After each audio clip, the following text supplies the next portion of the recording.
White chegou à Austrália em dezembro de 1891. Durante a viagem, desde os Estados Unidos, ela recebeu várias visões, e também ao chegar. Algumas eram relacionadas com os operários da editora australiana. Ela escreveu num manuscrito o que havia visto. A maioria das instruções foram escritas para Nathaniel Falkhead, o tesoureiro da editora.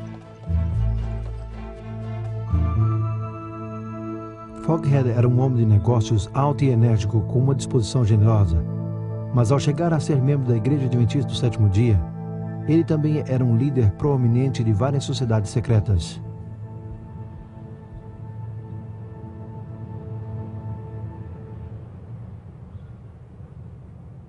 Com o passar do tempo, chegou a estar mais e mais absorto em suas atividades maçônicas e menos envolto em seu trabalho para a igreja. Alguns de seus companheiros se preocuparam com sua decadência espiritual e insistiram que ele considerasse a direção de sua vida. Mas Falkhead rejeitou completamente essa sugestão.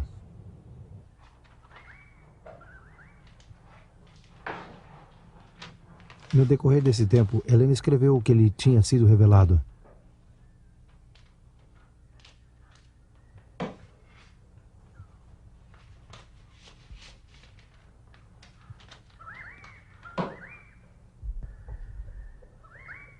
Mas quando ela pensou em enviar a carta a Falkhead, pareceu que uma voz lhe falou e a conteve, pois os empregados da editora ainda não estavam preparados para receber essa mensagem. Uns 12 meses mais tarde, o primeiro período letivo da primeira escola adventista da Austrália tinha apenas terminado. Helena White estava ali para assistir ao encerramento escolar. Depois da reunião, ela convidou Nathaniel Falkhead para que a visitasse. Quando ele chegou, ela começou a ler-lhe o manuscrito. Enquanto ela descrevia algumas das reuniões de ordem secreta, ela lhe fez lembrar do seu hábito de dar pequenas ofertas à igreja e grandes donativos à loja maçônica. Também contou-lhe que tinha ouvido como o tratava como reverendo mestre e advertiu-lhe que nenhum ser humano deveria ser tratado assim. Embora não atacou o sistema da loja maçônica em si, ela denotou quão difícil é para um cristão servir a dois mestres. Enquanto falava, ela fez um movimento com sua mão, que surpreendeu a Falkhead. A senhora sabe o que fez? Acaba de fazer um sinal secreto dos maçons. O sinal de um cavaleiro templário. No que continuaram conversando, ela fez outro movimento com sua mão. Subitamente, Falkhead adquiriu uma palidez mortífera. O sinal que ela tinha feito só era conhecido pela ordem mais alta dos maçons, um sinal que nenhuma mulher deveria conhecer. Durante as 2 horas seguintes, Falkhead lutou com sua consciência. Finalmente decidiu desligar-se das lojas maçônicas, o que conseguiu depois de um conflito. O senhor me deu a honra de falar-me através da senhora White. Ele apresentou meu caso a ela. E chamou-me por meu nome. Por isso considerarei atentamente a instrução do Senhor.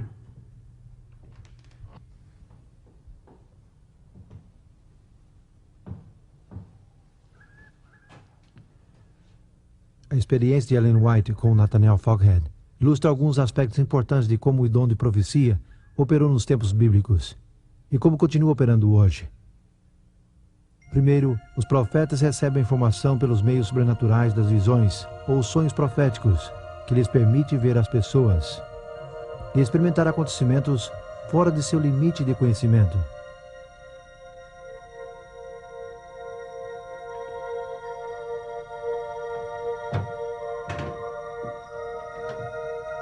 Logo, são ordenados a comunicar a mensagem do Senhor às pessoas concernentes. Ele ou ela, pois as mulheres também foram chamadas a ser profetas, têm que expor a mensagem em forma oral, escrita ou atuada. Essencialmente, o profeta é o porta-voz de Deus. É por isso que o dom de profecia é conhecido como o testemunho de Jesus. Isso não significa que Deus dita a mensagem ao profeta. Antes, o Espírito de Cristo satura a mente do profeta com pensamentos. Então o profeta escolhe as palavras para expressar os pensamentos recebidos durante a visão ou sonho. Isso também significa que a cultura, o nível de educação e a formação do escritor tem muito que ver na maneira como essas mensagens são comunicadas.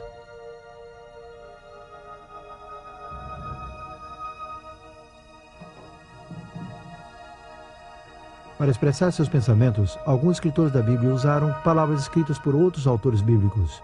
Alguns, como Lucas, escolheram passagens de fontes históricas não inspiradas. Paulo usou palavras de poetas seculares. Judas e João citaram do livro judeu não bíblico de Enoque. Mas sob a direção do Espírito de Deus, o profeta é inspirado e a mensagem chega a ser a palavra de Deus.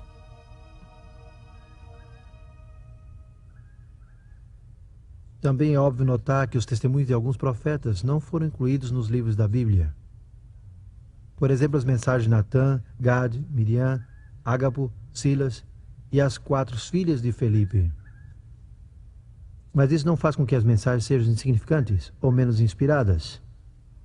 Simplesmente significa que eram de um valor local e relativamente temporário. Os profetas também tiveram uma parte destacada na igreja do Novo Testamento. Segundo o livro de Atos, eles iniciaram o trabalho missionário da igreja. Escolheram as pessoas e mandaram a seus lugares respectivos. Em 1 Coríntios 14, Paulo diz que o dom de profecia fortalece a igreja, trazendo-lhe encorajamento e consolação.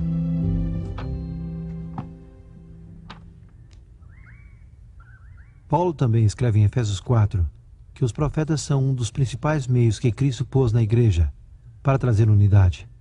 Portanto, seus conselhos ajudam a proteger a igreja das falsas doutrinas.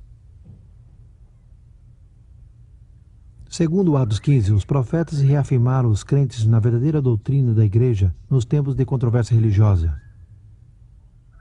Mas, sobretudo, Paulo ensina que o propósito primordial do profeta é levar homens e mulheres a Cristo, estabelecendo-os numa relação com Ele. Para ajudar a alcançar essa meta, Jesus predisse através dos profetas do Novo Testamento que essa atividade continuaria na igreja. O testemunho de Jesus não cessaria com o livro de Apocalipse. De fato, os livros de Joel e Apocalipse indicam que o dom de profecia assistiria à igreja especialmente no tempo do fim.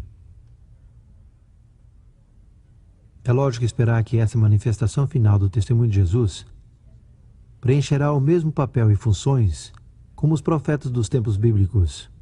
Deus novamente revelará seu propósito por meio das visões e sonhos. Ele também inspirará o mensageiro para que a mensagem guie, repreenda e desafie a igreja. Claro, a pergunta que devemos fazer é: como Ellen White usou esse dom profético em seu ministério para a Igreja Adventista do Sétimo Dia? Em 1860, ela escreveu que quando o Senhor lhe dava uma visão, era levada em presença de Jesus e permanecia inconsciente dos seus arredores. Como o profeta Ezequiel, sua atenção durante a visão era a miúdo dirigida às cenas que aconteciam na terra, embora não pudesse ver além daquilo que o anjo lhe mostrava. Às vezes, lhe eram mostrados acontecimentos do futuro, em outras ocasiões, acontecimentos do passado. Muitas vezes, ela não podia lembrar o que havia visto até que começava a escrever. Outras vezes, não podia lembrar nada até estar em contato com as pessoas a quem a visão se aplicava. Então lembrava clara e eficazmente a instrução recebida, ainda que esta lhe tivesse sido mostrada anos antes. Eu dependo do Espírito de Deus tanto para relatar ou escrever uma visão, como para recebê-la. Foram-me mostrados rostos que nunca havia visto, e anos mais tarde os reconhecia ao vê-los. Tenho escrito cartas à meia-noite que têm atravessado o continente e, ao chegar à crise, evitaram grandes desastres para a causa de Deus.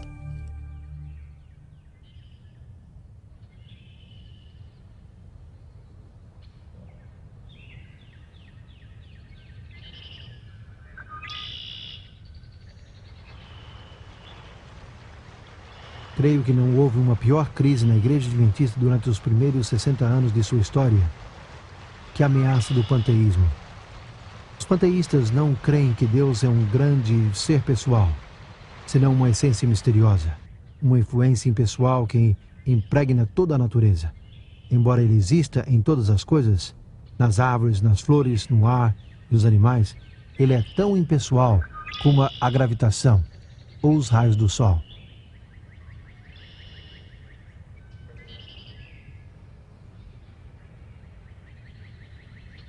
Esta ideia tinha sido adotada e ensinada como uma nova e avançada verdade por alguns dos líderes da igreja de Battle Creek.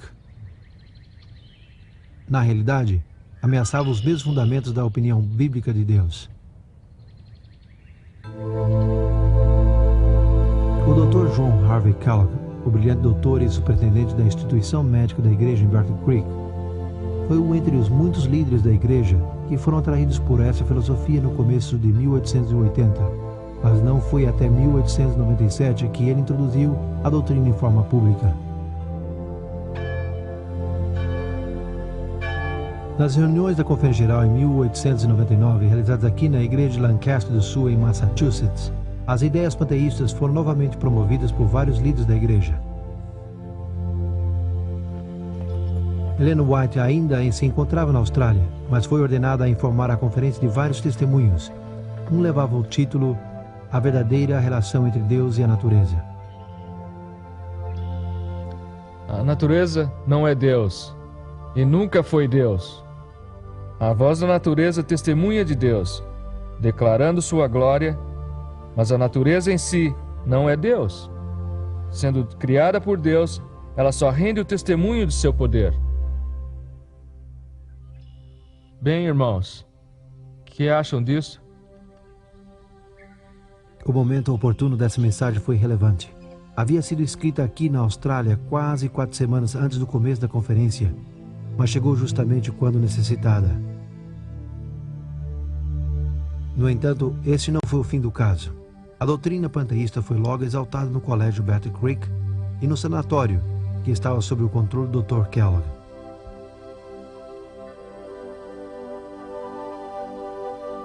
Em fevereiro de 1902, o enorme sanatório de Battle Creek foi destruído pelo fogo.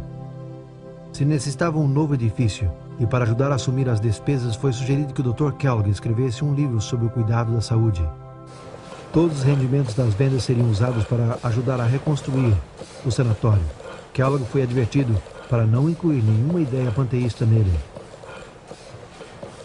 Mas quando esse livro, O Templo Vivo, finalmente foi imprimido, foi claro para alguns, pelo menos, que ele não tinha prestado atenção ao conselho.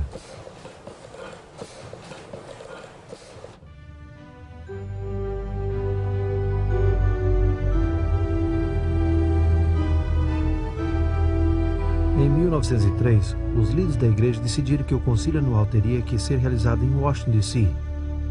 Arturo Daniels, o presidente da igreja, esperava que ninguém fizesse referência ao Templo Vivo ou às ideias panteístas de Kellogg. Mas quando Kellogg e seus adeptos de Battle Creek chegaram, foi evidente que uma confrontação era inevitável. Senhores, o que necessitamos é uma nova interpretação de Deus. E o panteísmo nos dará isto, uma nova experiência religiosa. Não, senhor, irmão Kellogg. De maneira alguma. Acho que o panteísmo debilitará nossa fé. Amém. Amém. E levará a igreja a perder confiança. Você teria a igreja confiança estagnada? Em Deus. Devemos aferrar-nos às nossas tradições. Não. Estivemos aferrando-nos a isso por muito tempo. Sua intenção é levar-nos a pensar que Deus não se interessa por nós. Isso não é verdade? Irmãos, por favor. Nós teremos que suspender essa reunião.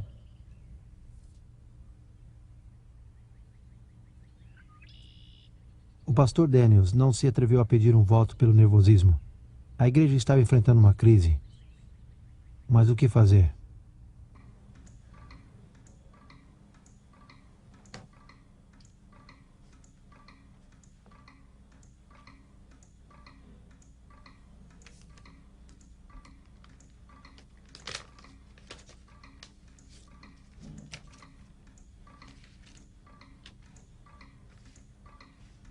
Tenho algumas coisas a dizer sobre o novo livro O Templo Vivo.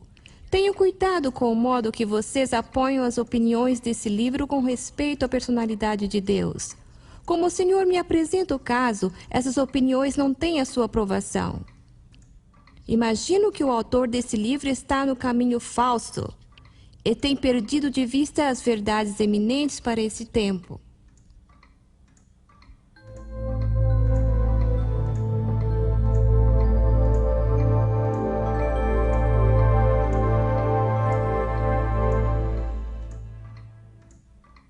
Ellen White tinha escrito a carta em sua casa em Elms Haven, Califórnia, e tinha enviado uma semana antes. Foi apenas uma coincidência que a carta chegasse de tantas milhas de distância no momento mais oportuno? Certamente que Daniels e muitos outros não pensavam assim.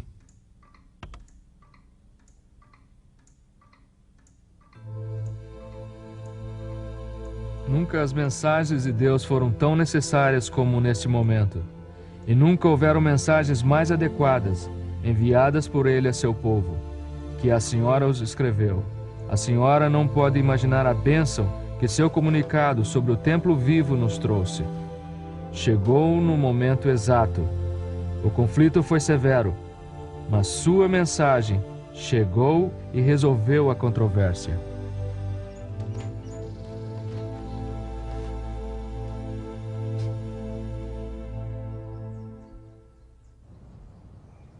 O Concílio de Washington não somente foi uma ameaça à organização ou à liderança, envolveu muito mais, pois a mesma interpretação do caráter e personalidade de Deus corria perigo. Por isso, Ellen White decidiu incluir algum material sobre o assunto em 2 dos seus livros que estava escrevendo.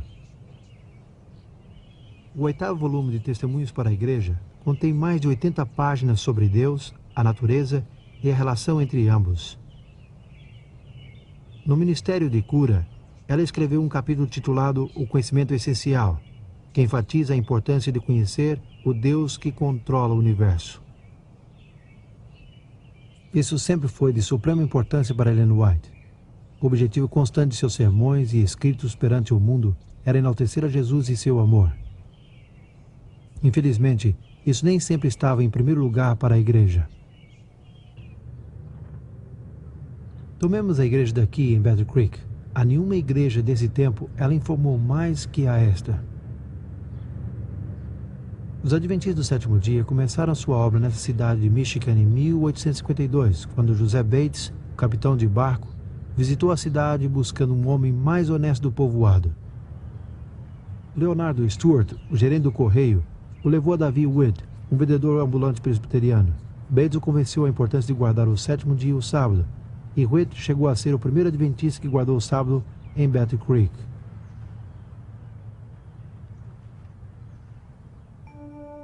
Em 1855, a obra de publicação da igreja se mudou de Rochester, Nova York, para Battle Creek, e logo se construiu esta pequena estrutura de madeira de 2 andares para alojar a prensa.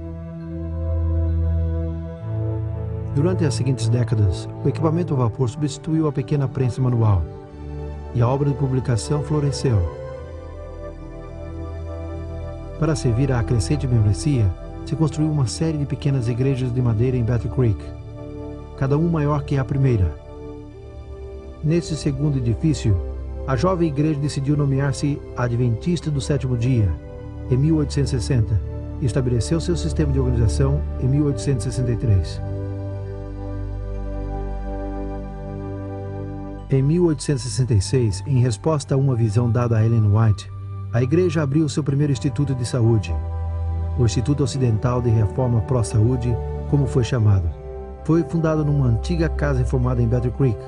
Seu objetivo não era somente tratar as pessoas com remédios sensatos, mas também ensiná-las como cuidar-se para prevenir as doenças. Foram poucos os fundadores que acreditaram que em poucas décadas o Instituto seria reconhecido mundialmente sob a direção do dinâmico médico o Dr. John Kellogg. Em 1872, se iniciou a primeira escola adventista na cidade. Começou no pequeno edifício de 2 andares, que tinha alojado a obra de publicação. 7 anos mais tarde, se dedicou ao famoso Tabernáculo Diamond, o 4º edifício da igreja adventista na cidade. Era de uma imponente estrutura de tijolos, com capacidade de 3.200 pessoas, e provia um lugar ideal para as reuniões da Conferência Geral. Em menos de 30 anos, Battle Creek chegou a ser a meca para os membros da igreja, pois oferecia educação, trabalho e oportunidades para o cuidado da saúde como nenhum outro lugar. Mas Ellen White reconheceu os sinais de perigo dessa centralização tão intensa. Surpreendentemente, suas advertências foram grandemente despercebidas nas seguintes décadas.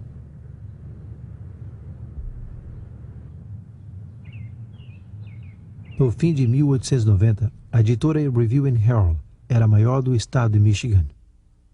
O sanatório no Morro, de fama mundial, tinha quase 1.000 empregados. Mais de 2.000 membros da igreja e visitas se reuniam no Tabernáculo Diamond cada sábado.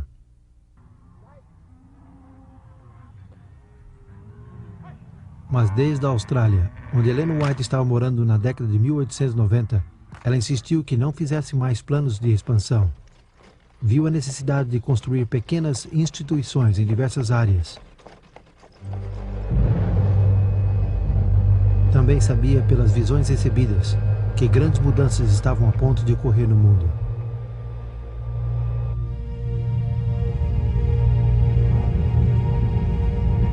Em 1890, ela tinha escrito sobre os futuros conflitos por todos os lados, com o naufrágio de milhares de navios e a destruição de forças navais.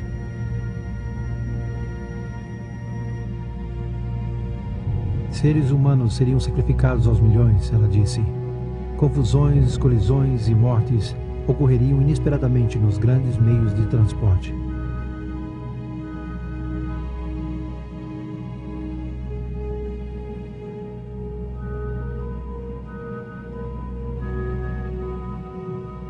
Lembremos-nos que em 1890, uma guerra mundial era inconcebível.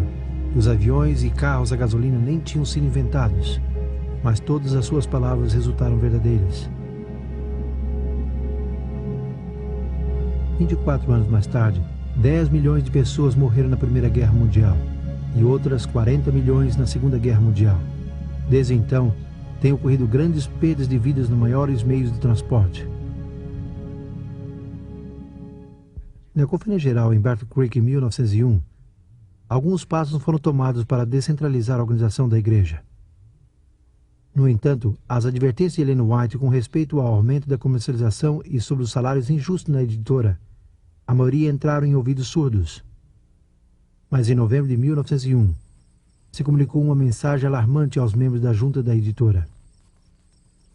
Helena lhes fez lembrar que Deus estabeleceu a editora para publicar sua verdade, mas essa meta tinha sido esquecida com a busca de lucros comerciais. Então veio a advertência.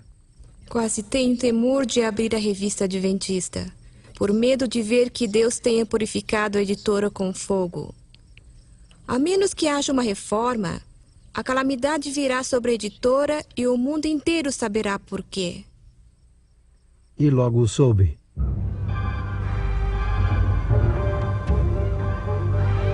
Na noite de 30 de dezembro de 1902, o edifício principal da editora foi reduzido a cinzas.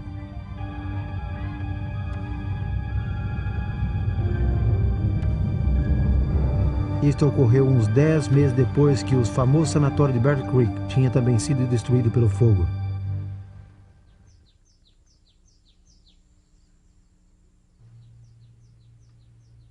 Desde Califórnia, quando Ellen White recebeu a notícia do incêndio, ela escreveu aos líderes de Battle Creek, expressando a sua profunda tristeza pela grande perda que a igreja tinha sofrido. Não estou surpreendida por essa triste notícia, pois nas visões da noite vi um anjo de pé sobre Battle Creek com uma espada de fogo. Uma vez, durante o dia, enquanto escrevia com a pena, perdi o conhecimento. E pareceu como que essa espada de fogo fosse primeiro numa direção e logo noutra. Uma catástrofe parecia seguir a outra, porque Deus tinha sido desonrado por homens que planejaram exaltar a si mesmos. Nos meses seguintes, a igreja teve a oportunidade de pensar seriamente nos desastrosos incêndios e suas causas. Rapidamente, os líderes editoriais tomaram a decisão de nunca mais publicar trabalhos comerciais e também de mudar as oficinas centrais da igreja de Battle Creek para Washington, D.C.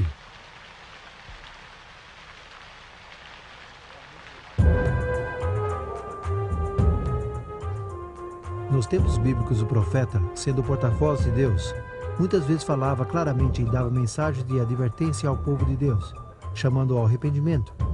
Essas mensagens nunca eram populares, porque quase sempre atacavam o egoísmo, o orgulho e o amor ao poder.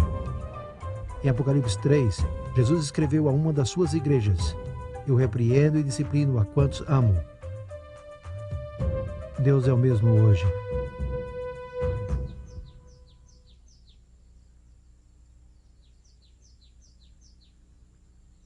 Através de Ellen White, sua mensageira moderna, Deus também advertiu e apelou não somente aos líderes ao arrependimento, mas também os indivíduos. Stephen Smith e sua família aceitaram a mensagem adventista em 1850 e adoraram a Deus junto com os que guardam o sábado aqui em Washington, Nova Hampshire. No entanto, pouco depois, Smith caiu sob a influência do que se chamava a Nova Luz e começou a pregar suas ideias. Ele tornou-se ofensivo e crítico da liderança da igreja, especialmente de Jaime e Ellen White. No fim de 1851, o nome Smith foi retirado da igreja com relutância, por causa de suas ideias discordantes e mordazes. Ele gastou os 30 anos seguintes unindo-se a diferentes grupos rebeldes, e apesar de receber advertências concernentes às doutrinas sem fundamento que esses grupos ensinavam, ele não sentiu necessidade de conselhos. Mas Deus ainda o amava. E numa visão ele revelou a vida e o futuro de Stephen Smith e Ellen White. No fim de 1850, Helena escreveu o que lhe tinha sido mostrado e concluiu com um chamado para que ele voltasse a Deus. Quando Smith recebeu a carta, se zangou e declarou que não queria nenhum testemunho de Ellen White. Guardou a carta no baú e se esqueceu dela. Nesse meio tempo, Smith seguiu com seu crítico hábito. Um amigo disse que ele tinha a língua mais maldosa e fulminante que ele conhecia. E desse jeito ele desperdiçou os que poderiam ter sido os melhores anos de sua vida. Então, em 1884, sucedeu que ele recolheu uma cópia do jornal da igreja, a revista do Advento e da proclamação do sábado. Seus olhos viram um artigo de Ellen White. Ao lê-lo, ele se impressionou com a verdade. Com o passar das semanas, continuou lendo a revista, e a sua família e amigos notaram uma mudança gradual em suas atitudes, mordazes e desagradáveis para com a igreja e seus líderes.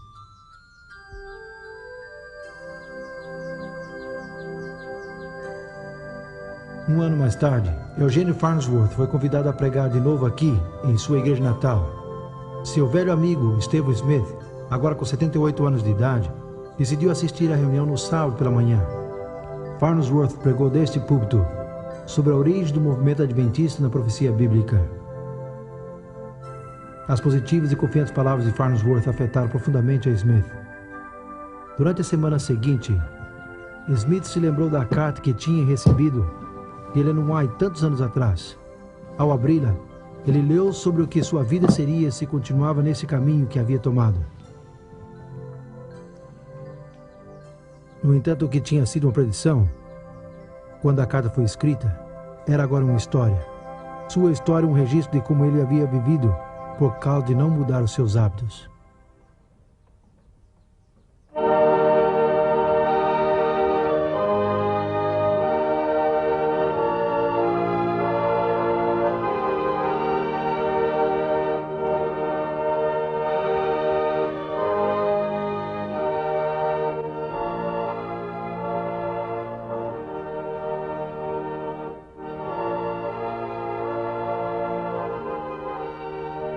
Smith regressou à igreja de Washington no sábado seguinte.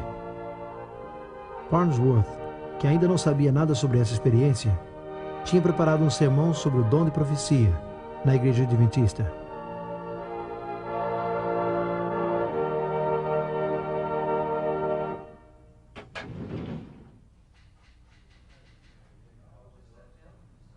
Esta carta foi escrita pelo Eugênio Farnsworth a Ellen G. White no dia 15 de julho de 1885. Pouco tempo depois de ele pregar seu sermão na igreja de Washington. Menciona como depois do sermão, Smith pôs-se de pé e relatou a história do testemunho que ele tinha recebido 25 anos antes, e como ele não o tinha lido até quinta-feira anterior. Sua verdade o havia convencido. Nessa ocasião, Farnsworth registrou as palavras de Smith desta maneira: se eu tivesse considerado o testemunho que Deus me enviou, todo o curso de minha vida teria mudado. E eu teria sido um homem bem diferente. Qualquer homem que é honesto deve dizer que os testemunhos sempre conduzem o homem a Deus e à Bíblia. Profundas palavras de um dos seus piores ex-críticos. Vendo o impacto evidente sobre os indivíduos e a igreja através dos anos, muitos se perguntaram como os escritos inspirados de Ellen White se relacionam com a Bíblia neste mundo contemporâneo? Será que, por ser mais recentes, substituem as Escrituras? São eles, de alguma maneira, uma adição? Talvez a mesma Ellen White mereça dar a resposta a isto. Se tivesses feito da palavra de Deus vosso estudo, não necessitarias desses escritos. É porque haveis deixado de instruir-vos com o livro inspirado de Deus, que ele tem buscado alcançar-vos com testemunhos simples e diretos. Não intentam dar nova luz, senão impressionar vividamente o coração com as verdades de inspiração já reveladas. Porque se tem prestado pouca atenção à Bíblia, o Senhor tem enviado uma luz menor para guiar homens e mulheres à luz maior.